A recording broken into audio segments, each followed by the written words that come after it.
The U.S. garden industry sold $2.67 billion worth of annual bedding plants in 2024 alone. That number exists because annuals die every winter, and you have to buy them all over again. Perennials come back on their own, spread on their own, and some of them actually thrive when you forget they exist. So, why does every garden center put the annuals at the front of the store and the perennials in the back corner? These are 13 tough perennials that survive total neglect, and once you plant them, you are done.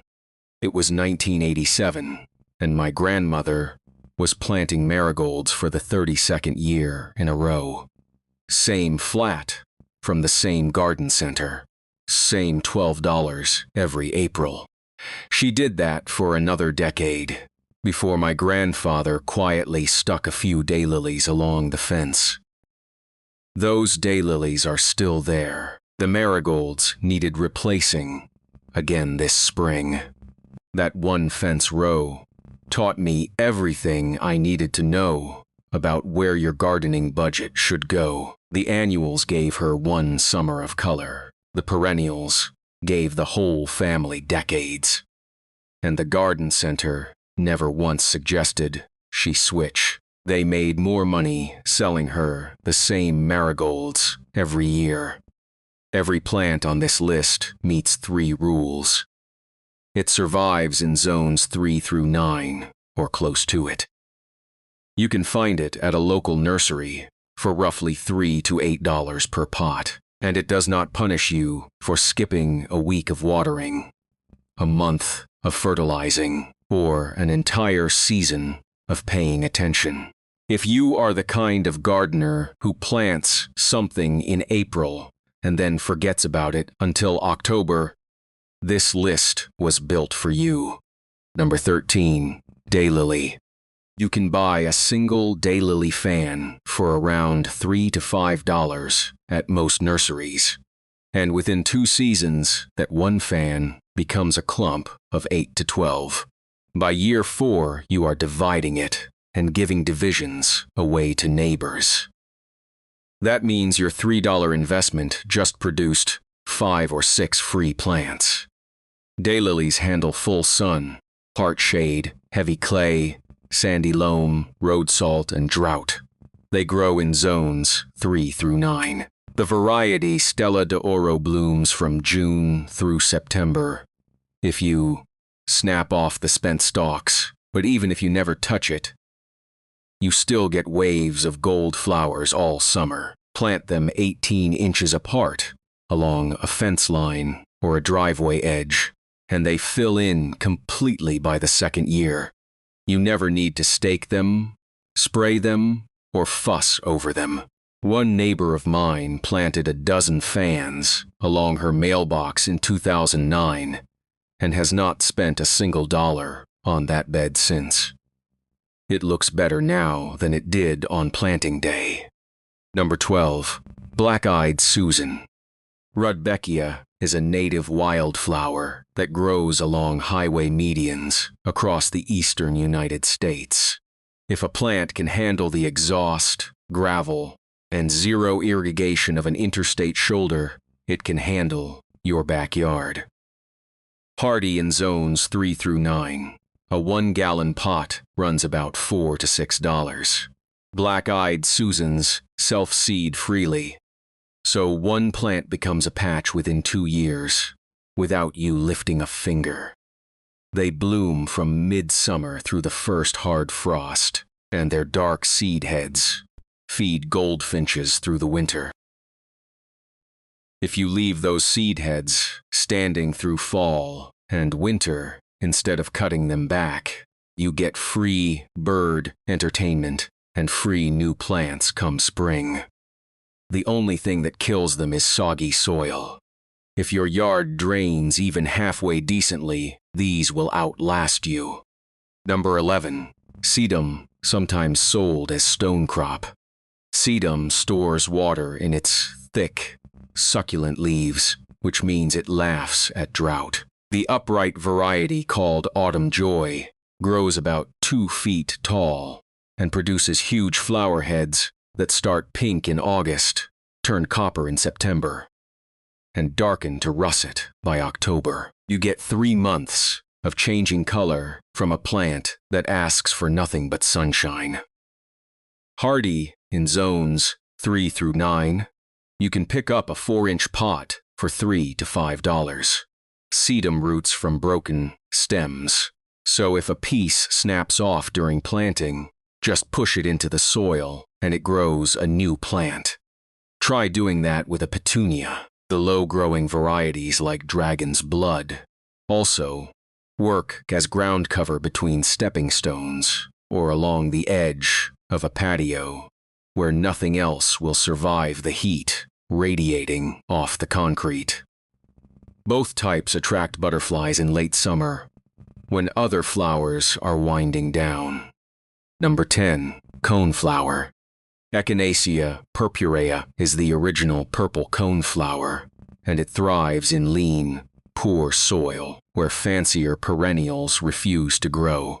A garden center pot costs $4 to $7, and the plant is hardy from zone 3 all the way to zone 9.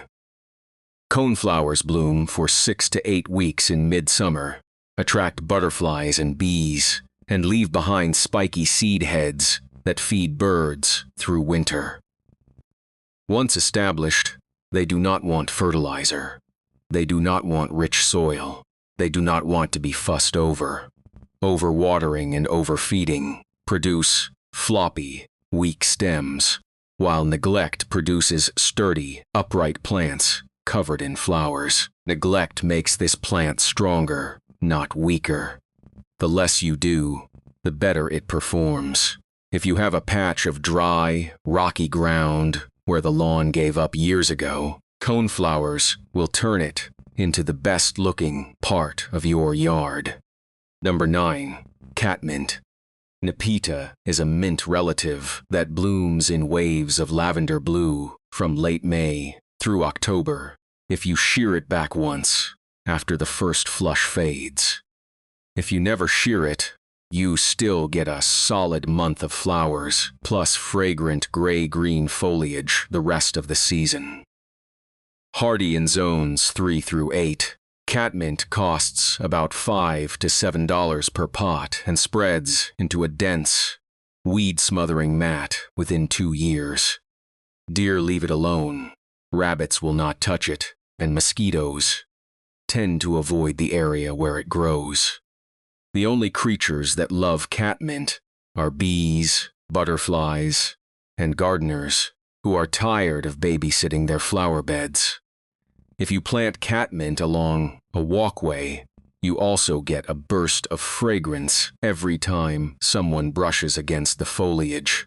That kind of sensory detail makes a $5 plant feel like a $50 landscape feature. Plant 3 catmint plants 18 inches apart along a front path, and you have a fragrant, blooming border that costs less than a trip through the garden center checkout line.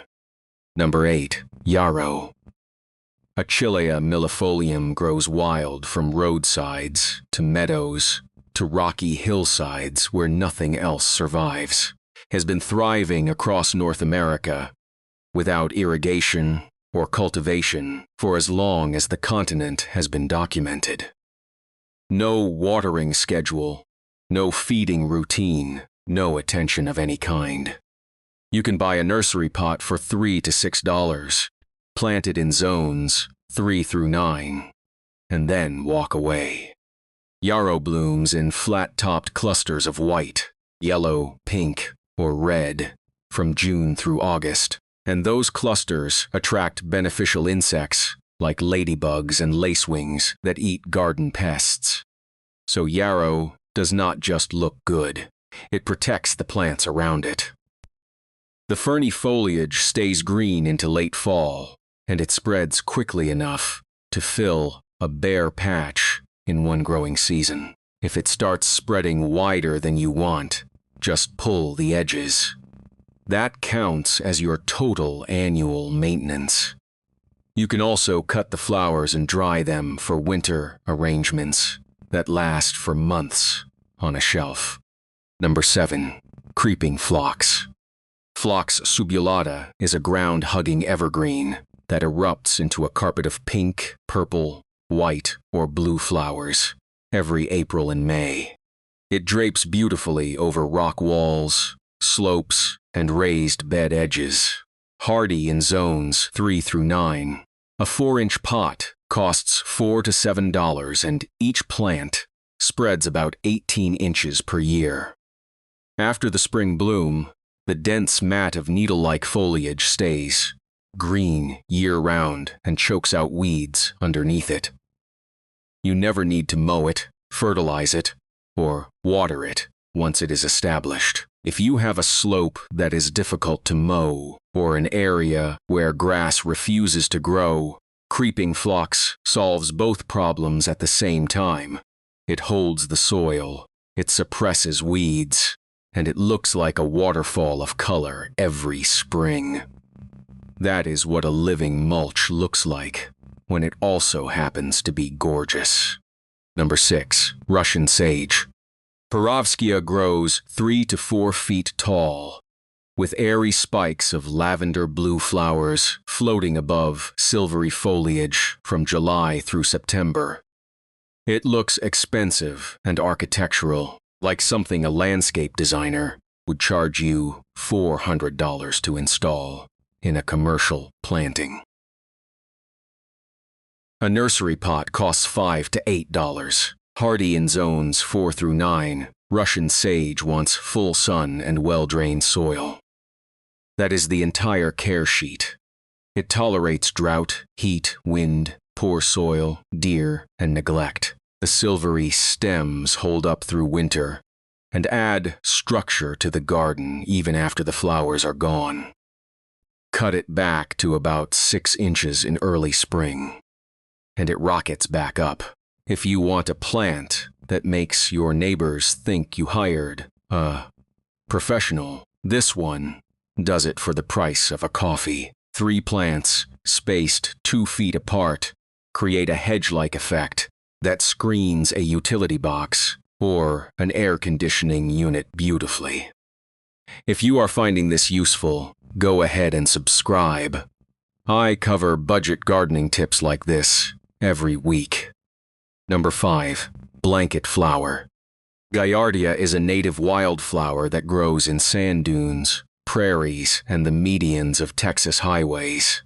It blooms in bold rings of red, orange, and yellow from early summer through fall, sometimes all the way to October in warmer zones. One plant in a 4-inch pot costs about $4 to $6 at a nursery and fills a 2-foot spread by the end of the first season.